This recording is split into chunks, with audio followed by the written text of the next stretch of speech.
அஸ்ஸலாமு அலைக்கும். ஒரு சகோதரர் ஆன் ஆஃப் டிலே டைமர் கேட்டிருந்தார். இப்போ அதுதான் இன்றைக்கி வீடியோவில் பார்க்க போகிறோம். On off delay timer circuit diagram இது. இதில் நாம் வந்து ஒரு 555 ஐசியையும் ஒரு நாட் கேட் 7404 இதை ஒரு சகோதரர் கேட்டிருந்தார். நம்ம +2 படிக்கிற மாணவ மாணவிகளுக்கு ப்ராக்டிக்கல் செஷனில் நாம் டிஜிட்டல் ஐசி ட்ரைனர் அது போட்டிருந்தோம். ஒரு பேசிக் 6 ஐசியை பற்றி அதில் ட்ரூத் டேபிள் எல்லாம் பார்த்துருப்போம். அதை பேஸ் பண்ணி அவர் இதை வந்து அப்ளிகேஷனாக பண்ணி காமிக்க முடியுமான்னு கேட்டிருந்தார். இதில் இந்த நாட் கேட்டை மட்டும் இந்த ப்ராஜெக்டில் நம்ம யூஸ் பண்ணுறோம். இதுதான் ஆன் ஆஃப் டிலே டைமருடைய சர்க்யூட் டயக்ராம். இதில் இந்த 555 ஐசி இதை டைமராக பயன்படுத்துகிறோம். இதில் இந்த ரெண்டாவதில் இங்கே வந்து ஒரு சுவிட்ச் ஒன்று கொடுத்துருக்கோம். இதை கிரவுண்ட் பண்ணிக்கோ. இப்போ இதை வந்து ஸ்டார்ட் பண்ணலாம் அல்லது ரீசெட் பண்ணலாம், அந்த மாதிரி சுவிட்சு. இப்போ ரெண்டாவது பின்லேருந்து ஒரு 10K ரெசிஸ்டர் பாசிட்டிவ்க்கு ஜாயின் பண்ணிடுறோம். 6-7 கனெக்ட் பண்ணி இங்கே பாசிட்டிவ் வந்து ஒரு 10K ஒரு 100K potentiometer variable control use பண்ணி இங்கே ஒரு 1000 மைக்ரோஃபாரட் கெப்பாசிட்டர் அதை ஜாயின் பண்ணி அதை கிரவுண்ட் பண்ணிடுறோம். மூணாவது பின்னில் நமக்கு அவுட்புட் வரும். இந்த அவுட்புட் பார்க்குறதுக்காக ஒரு 470 ஓம் ஒரு எல்இடி கனெக்ட் பண்ணிடுறோம். இந்த மூணாவது பின் அவுட்புட் எடுத்துகிட்டு வந்து இங்கே ஒன்றாவது பின்னில் கொடுத்துட்றோம். இப்போ ரெண்டாவது பின்னில் இந்த ஒன்றாவது பின் லோனா ரெண்டாவது பின் ஹை ஆகும், ஒன்றாவது பின் ஹைனா ரெண்டாவது பின் லோவாகும். இங்கே என்ன சிக்னல் வருதோ அதுக்கு அப்படி இது இன்வெர்ட் ஆகும். அதனால தான் இது நாட் கேட்னு சொல்கிறோம். இங்கே வரக்கூடியதாக ஒரு டிரான்சிஸ்டரில் பேஸில் ஒரு 1K ரெசிஸ்டர் மூலமாக கொடுத்து இந்த டிரான்சிஸ்டருடைய எமிட்டரை கிரவுண்ட் பண்ணிடுறோம். கலெக்டரை ஒரு 5 வோல்ட் ரிலேயில் காயிலில் கொடுத்துறோம். இங்கே வந்து ஒரு 1N4007 டயோடு வந்து இந்த மாதிரி யூஸ் பண்ணுறோம். நமக்கு இங்கேருந்து வர்றது பாசிட்டிவ் வரும், இது காயில் வழியாக உள்ளே போயிட்டு கலெக்டருக்கு வந்துடும். இப்போ இது வந்து பார்த்திங்கன்னா இந்த டைரெக்ஷனில் ரிவர்ஸ் பயாஸில் இருக்கும். இந்த கரண்ட் வர்றதுக்கு ஆப்போசிட் டைரெக்ஷனில். இப்போ இந்த டயோடு மாறி இருந்துச்சுன்னா டயோடு வழியாக கரண்ட் உள்ளே வந்துடும். ஏன் இப்படி மாற்றி போட்டிருக்கோம் அப்படின்னா, இது வந்து ஒரு இண்டக்டர், ஒரு காயில். இது வழியாக இங்கேருந்து வரக்கூடிய டிசி இது உள்ளே போயிட்டு வரும்போது இதில் வந்து ஒரு மேக்னெட்டிக் ஃப்ளக்ஸு காந்த புலம் அப்படின்னு சொல்கிறோம். அது வந்து இதிலேருந்து விரிவடையும், எக்ஸ்பாண்ட் ஆகிருக்கும். இப்போ இந்த வர்ற கரண்ட்டு நின்ற உடனே ஸ்டாப் ஆன உடனே எக்ஸ்பாண்ட் ஆன அப்படி கொலாப்ஸ் ஆகும்போது வெளியில் விரிவடைந்து திருப்பி சுருங்கும்.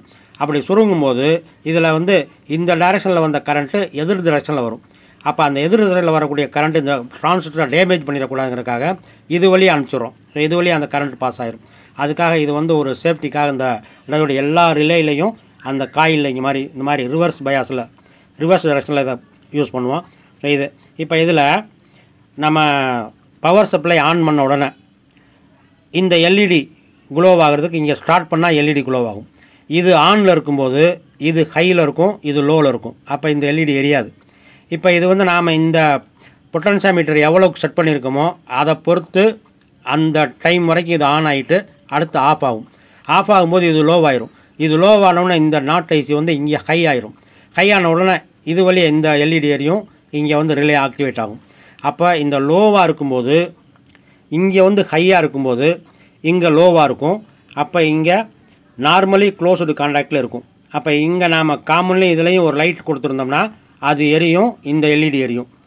இப்போது நாம் இங்கே ஸ்டார்ட் பண்ணது அந்த குறிப்பிட்ட டைம் முடிஞ்சு இது லோவாகும்போது இது ஹை ஆகும்போது இது ஆக்டிவேட் ஆகி இது ரெண்டும் ஆன் ஆயிரும். நார்மலி ஓப்பன் கனெக்ஷன் இப்போ க்ளோஸ் ஆயிரும். அப்புறம் இது வழியாக நம்ம எடுக்கலாம். அப்போ இங்கே 2 ஆப்ஷன் நம்ம யூஸ் பண்ணிக்கலாம். இந்த 555லேருந்து வரக்கூடிய அவுட்புட் எவ்வளவு நேரம் இருந்து ஆஃப் ஆகுதோ அவ்வளவு நேரம் இருந்தால் போதும். நம்ம ஸ்டார்ட் பண்ணதுலேருந்து அவ்வளோ நேரம் இருந்தால் போதும்னா இதில் நம்ம வந்து அவுட்புட் எடுத்துக்கலாம். இல்லை நம்ம வந்து ஒரு செட் டைம் பண்ண பிறகு அது அந்த டைமுக்கு அப்புறம் தான் ஆனே ஆகணும் அப்படின்னாக்கா இந்த நார்மலி ஓப்பன் கனெக்ஷனில் எடுத்துக்கலாம். இந்த மாதிரி 2 விதமாக இதை யூஸ் பண்ணலாம். இப்போ இதை அசம்பிள் பண்ணுறதுக்கு நாம் இந்த ப்ரெட்போர்ட் டைப் பிசிபி இதவே எடுத்துக்கிறோம். இதில் எப்பவும் போல் நாம் இந்த மேலே உள்ள 2 லைனையும் பாசிட்டிவாக எடுத்துக்கிறோம், கீழே உள்ள 2 நபையும் நெகட்டிவாக கிரவுண்டாக எடுத்துக்கிறோம். இப்போ இதில் அசம்பிள் பண்ண போகிறோம். இந்த 555க்கும் இந்த 7404 இது வந்து 14 பின் ஐசி. இந்த ரெண்டுக்குமே நம்ம வந்து பேஸ் சால்டர் பண்ணிக்கிறோம், ஐசி மாட்டி எடுக்கிற மாதிரி. இங்கே வந்து ஒரு ரிலே, அதுக்கப்புறம் இங்கே வே டெர்மினல் அதை இங்கே வந்து ஜாயின் பண்ணிக்கிறோம். இதை வந்து அந்த கடைசியாக இப்போ இந்த பிசிபியில் அந்த 3-வே டெர்மினல் வரதுக்காக 3 ஹோல் கொஞ்சம் பெருசாக போட்டிருக்கோம். இந்த இடத்துல வந்து நம்ம ரிலே மவுண்ட் பண்ணிடுறோம். இங்கேயும் இந்த 555க்கும் இதுக்கும் பேஸ் சால்டர் பண்ணிடுறோம். இந்த பிசிபியில் இந்த ஐசி பேஸுடைய கட்டு லெஃப்ட் சைடு இருக்கிற மாதிரி 555 ஐசி 8 பின் ஐசி பேஸை சால்டர் பண்ணிட்டோம். பக்கத்துலேயே இந்த 14 பின் ஐசி பேஸ் 7404 ஐசிக்காக அதையும் சால்டர் பண்ணிட்டோம். அதுக்கப்புறம் இங்கே வந்து ஒரு ரிலே 5 வோல்ட் ரிலே. இந்த ரிலே வந்து 5 வோல்ட் டிசி 5 வோல்ட் ரிலே. ஏன்னா நம்ம 5 வோல்ட் சப்ளை தான் கொடுக்க போகிறோம். இந்த ரிலேயை இங்கே மவுண்ட் பண்ணி இந்த காமன் பாயிண்ட்டையும் அந்த பக்கம் நார்மலி ஓப்பன் நார்மலி க்ளோஸ் 2 காண்டாக்டையும் இந்த 3-வே டெர்மினலில் சால்டர் பண்ணி வச்சுக்கிட்டேன். இப்போ இதில் தான் நம்ம அவுட்புட் எடுக்க போகிறோம். இப்போ இதில் வந்து நாம் அசம்பிளிங் ஸ்டெப் பை ஸ்டெப்பாக ஸ்டார்ட் பண்ணிடலாம். முதலாவது 1வது பின் வந்து கிரவுண்ட் ஆகணும். இந்த 1வது பின்னுக்கும் 2வது பின்னுக்கும் இடையில் இந்த ஒரு புஷ் சுவிட்சு சால்டர் பண்ணணும். 1வது பின்லையும் இந்த பக்கம் டம்மியாக இருக்கக்கூடிய இந்த இடத்துலையும் இதை வந்து மவுண்ட் பண்ணிடுறேன். இந்த ஐசியினுடைய 1வது பின்னு 1வது பின்னை இங்கே கிரவுண்ட் பண்ணிக்கிட்டேன். அந்த 1வது பின்னிலேருந்து பக்கத்தில் இங்கே டம்மியாக இருக்கக்கூடிய இந்த லைனில் இந்த புஷ் சுவிட்சு ஃபிட் பண்ணிக்கிட்டேன். இப்போ இந்த புஷ் சுவிட்சினுடைய இந்த அடுத்த எண்டு டம்மியாக இருக்கிற இந்த எண்டு இந்த சர்க்யூட்டில் பார்த்தீங்கன்னா இது வந்து பாசிட்டிவ்க்கு போகணும். அப்போ இந்த 8வது பின் நமக்கு பாசிட்டிவ் கொடுக்க போகிறோம். அந்த 8வது பின்லேருந்து இந்த புஷ் சுவிட்சுக்கு நாம் வந்து ஒரு 10K ரெசிஸ்டர் சால்டர் பண்ணிடலாம். இந்த 8வது பின்னை பாசிட்டிவ்க்கு மேலே கொண்டு வந்துட்டோம். 4வது பின்னு சர்க்யூட் படி பார்த்திங்கன்னா 4வது பின்னும் பாசிட்டிவ் போகணும். அதனால் இந்த 4வது பின்னையும் 8வது பின்னையும் இந்த மாதிரி ஒரு ஜம்பர் வயர் போட்டு ஜாயின் பண்ணிட்டோம். இப்போ 1வது பின்னு 2வது பின்னு 4வது பின்னு 8வது பின்னு எல்லாம் முடிச்சிட்டோம். இப்போ அடுத்து நம்ம இந்த அவுட்புட் பார்க்குறதுக்கு 3வது பின்னு, இந்த 3வது பின்னிலேருந்து அடுத்த ஐசியினுடைய 1வது பின்னுக்கு நேரடியாக ஒரு கனெக்ஷன் வரணும். 3வது பின்னில் நம்ம அந்த விசுவலாக பார்க்குறதுக்காக எல்இடி வந்து 470 ஓம் ஒரு எல்இடி. இது வந்து இந்த இந்த சர்க்யூட்டை பாஸ் பண்ணிடுவோம். 3வது பின்னிலேருந்து 470 ஓம் ரெசிஸ்டர் மூலமாக இந்த கேப்பில் இந்த கேப் இருக்குது, அந்த கேப்பில் இங்கே சால்டர் பண்ணிட்டேன். அதனுடைய இடத்துல இந்த இடத்துல இருந்து நமக்கு எல்இடியினுடைய ஆனோடு அதை சால்டர் பண்ணிவிட்டு கேத்தோட இங்கே கிரவுண்ட் பண்ணிட்டேன்.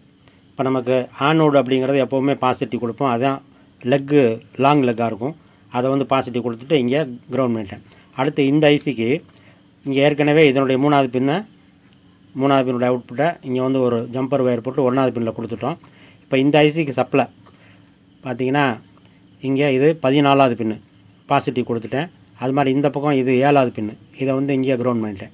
ஸோ இதுக்கு சப்ளை கொடுத்தாச்சு. இப்போ அடுத்து இதனுடைய 2வது பின்லேருந்து அவுட்புட் வரும். இது லோவாகும்போது இது ஹை ஆகும்.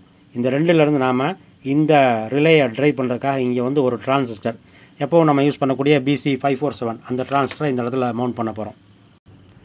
இந்த BC547 டிரான்சிஸ்டரில் இப்போ ஃபேஸ் அந்த பக்கம் இருக்கிறனால நம்ம இங்கே பார்க்குறோம் இது பேஸு, இந்த பக்கம் கலெக்டர் அது எமிட்டர். இந்த கலெக்டர் இந்த காயிலுடைய இந்த இடத்துக்கு போகணும். நம்ம மவுண்ட் பண்ணும்போதே கரெக்டாக அந்த காயில் இருக்கக்கூடிய இடத்துக்கு அந்த லெக்லேயே கொண்டாட்டோம். இப்போ இது பேஸு, இது எமிட்டர். இப்போ இந்த எமிட்டர் கிரவுண்ட் ஆகணும். இப்போ இந்த பேஸ் இருக்குது, இந்த பேஸுக்கு 1K ரெசிஸ்டர் இந்த 7404 ஐசினுடைய 2வது பின்லேருந்து 1K ரெசிஸ்டர் மூலமாக இந்த பேஸுக்கு கொண்டு வரணும். 2வது பின்லேருந்து இந்த ஐசினுடைய 2வது பின்லேருந்து 1K ரெசிஸ்டர் இதனுடைய சென்டர் இந்த பேஸுக்கு இங்கே வந்து ஜாயின் பண்ணிட்டோம். இந்த பேஸில் ஜாயின் பண்ணிட்டோம். ஏற்கனவே எமிட்டர் கிரவுண்ட் பண்ணிட்டோம். இப்போ கலெக்டர் இதில் ஜாயின் ஆகிடுச்சு. இப்போ இந்த டிரான்ஸ்டருடைய வேலை முடிஞ்சிச்சு. இங்கே 2வது பின்னில் நமக்கு ஒரு அவுட்புட் இண்டிகேட்டர் காமிக்கணுங்கிறதுக்காக 470 ஓம் ஒரு எல்இடி இந்த இடத்துல ஜாயின் பண்ண போகிறோம். இப்போ இந்த சர்க்யூட் படி இது எல்லாமே முடிச்சிட்டோம். இப்போ இந்த ஐசியினுடைய இந்த இடத்துக்கு வரோம். 6வது பின் 7வது பின் ரெண்டையும் ஷார்ட் பண்ணிடணும், ஒன்றா ஷார்ட் பண்ணிடணும். அடுத்து அதிலிருந்து வரக்கூடியது இங்கே ஒரு 10K ஒரு 100K பொட்டன்ஷியோமீட்டர், அடுத்து ஒரு 1000 மைக்ரோஃபாரட் கெப்பாசிட்டர். அந்த கெப்பாசிட்டருடைய நெகட்டிவ் வந்து கிரவுண்ட் ஆகணும். நம்ம 1வது பின்னில் கிரவுண்ட் பண்ணியிருக்கோம், அங்கே போய் கிரவுண்ட் பண்ணிடுவோம். இப்போ இதில் இந்த இடத்துல வந்து ஒரு சின்ன தவறு இருக்குது. இப்போ 10K ரெசிஸ்டர் பாசிட்டிவ்லேருந்து வருது, வந்த பிறகு இந்த கண்ட்ரோல் இப்படி இருக்கக்கூடாது. இது வந்து டயக்ராமில் தப்பு. இப்போ இங்கே 10K ரெசிஸ்டர் வந்த பிறகு இப்போ நமக்கு அந்த கண்ட்ரோலுடைய 3 லெக் இருக்கும். அதில் இது ஒரு லெக்கு, இது வந்து அடுத்தது, இது வந்து சென்டர் டேப். இப்போ இது வந்து 100K. இப்போ இந்த சென்டர் டேப்பு தான் இந்த ஜாயிண்ட் ஆகணும். இது வந்து தனியாக இருக்கணும். இப்போ இந்த இடம் வந்து இப்படி ஜாயின் பண்ணக்கூடாது. பண்ணால் இது வந்து கான்ஸ்டன்ட் ஆகிரும். இப்போ வேரி ஆகணுங்கிறதுனா இந்த மாதிரி இருக்கணும், இப்படி தான் இருக்கணும். இது வந்து தவறு. இப்போ இதில் நாம் இந்த இடத்துல 6வது பின் 7வது பின் ரெண்டையும் முதல்ல ஷார்ட் பண்ணிடுறோம். இங்கே இருக்கக்கூடிய இந்த 6வது பின், இது 5, இது 6, இது 7, இந்த ரெண்டையும் ஷார்ட் பண்ணிடுறோம். கண்ட்ரோல் இந்த மாதிரி மவுண்ட் பண்ணிட்டோம். அடுத்து இந்த 6வது 7வது பின்னுக்கு இங்கேருந்து கொண்டு வந்துட்டோம்.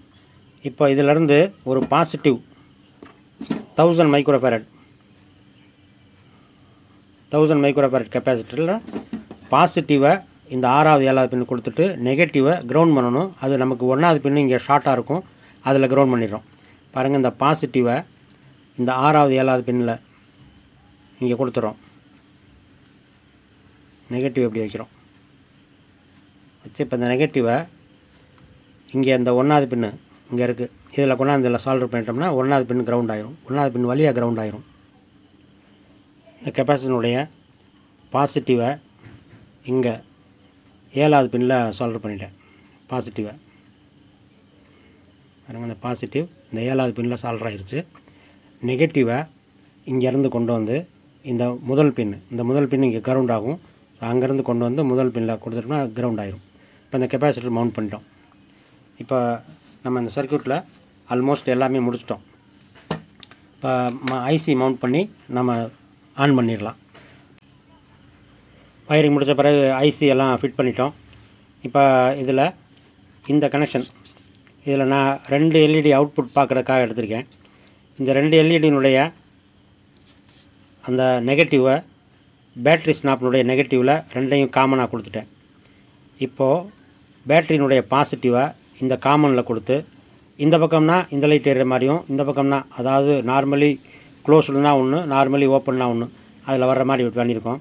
இப்போ நம்ம பேட்ரி கொடுத்து ஆன் பண்ண உடனே நார்மலி க்ளோஸ்டில் உள்ள ஒரு லைட் மட்டும் எரியும். எப்போ இந்த டைமர் ஆன் ஆகுதோ அப்போ இதுலேருந்து இது மாறிடும். இது அவுட்புட் பார்க்குறதுக்காக இந்த மாதிரி பண்ணியிருக்கோம். இதில் நீங்கள் எந்த ஸ்டேட் வேணாலும் எடுத்துக்கலாம்.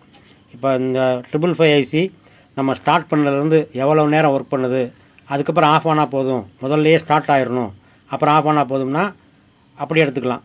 இல்லை நான் ஒரு டைம் செட் பண்ண பிறகு அந்த டைம் டிலே ஆன பிறகு அப்புறம் தான் ஆன் ஆகணும் அப்படின்னா இந்த கனெக்ஷன் எடுத்துக்கலாம்.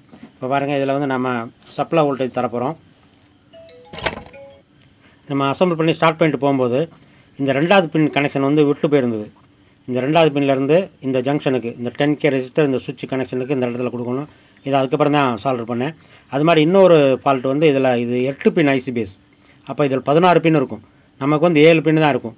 அதனால் இங்கே நம்ம ஏற்கனவே கிரவுண்ட் பண்ணியிருந்ததை மாற்றி 7வது பின்னில் கிரவுண்ட் பண்ணியிருக்கோம். மற்றதெல்லாம் கரெக்டு தான். எல்லாமே முடிச்சிட்டோம். இப்போ நம்ம சப்ளை கொடுத்து ஸ்டார்ட் பண்ணிடலாம். இப்போ இதுக்கு நமக்கு 5 வோல்ட் சப்ளை தான் யூஸ் பண்ணணும். இது ஏற்கனவே நம்ம சேனலில் பார்த்த அசம்பிள் பண்ண 5 volt regulated power supply 12 volt 1 ampere transformer வச்சு இந்த மாதிரி அசம்பிள் பண்ணோம். இந்த பிசிபிலாம் எப்படி ஸ்டெப் பை ஸ்டெப்பாக அசம்பிள் பண்ணோம், அந்த டெர்மினலாக போட்டதெல்லாம் நம்ம பார்த்துருக்கோம். இப்போ இதிலேருந்து இது பாசிட்டிவ், இது நெகட்டிவ், இதில் நாம் இந்த சப்ளை இது கொடுக்க போகிறோம்.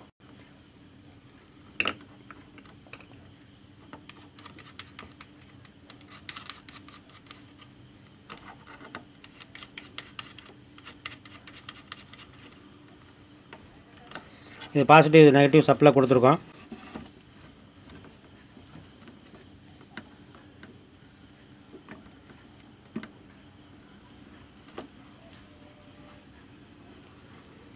நான் பேட்டரி ஸ்டார்ட் ஆன் பண்ணுறேன். ஆன் பண்ணோன்னே இங்கே நார்மலி க்ளோஸ்டு கான்டாக்டில் ஒரு எல்இடி எரிய ஆரம்பிச்சிடும். இது நார்மலி க்ளோஸ்டில் உள்ளது எல்இடி, இது எரியுது. இப்போ நம்ம இந்த சர்க்யூட்டை பவர் சப்ளை 5 வோல்ட் ஆன் பண்ணுறோம். ஆன் பண்ணோன்னே மாறிடுச்சு. இப்போ நம்ம இதுதான் ஸ்டார்ட்டு. இப்போ நம்ம டைமருக்கு ஸ்டார்ட் பண்ணுறோம். ஸ்டார்ட் பண்ண உடனே பாருங்கள், இது அறிய ஆரம்பிச்சிடும், இங்கே ஆஃப் ஆகிருக்கும். இப்போ இந்த கண்ட்ரோலை நான் மினிமம் வச்சுக்கிறேன், குறைஞ்ச பொசிஷன் வச்சுக்கிறேன். இப்போது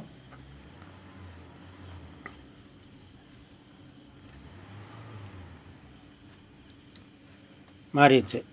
இப்போ திருப்பியும் ஸ்டார்ட் பண்ணுறேன்.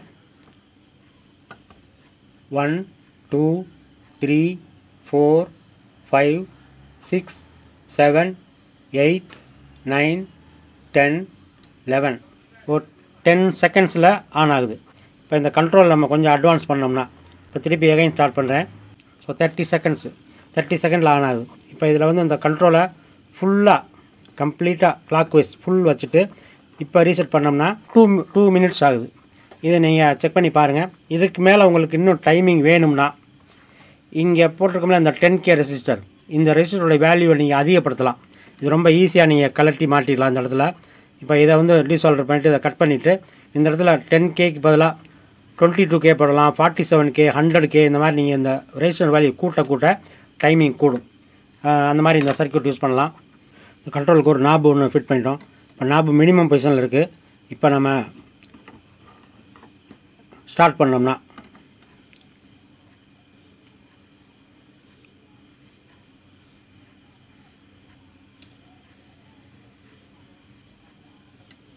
பத்து செகண்டில் கட் ஆஃப் ஆகுது. கொஞ்சம் அட்வான்ஸ் பண்ணிக்கிறேன். இப்போ ஸ்டார்ட் பண்ணுறேன். 63.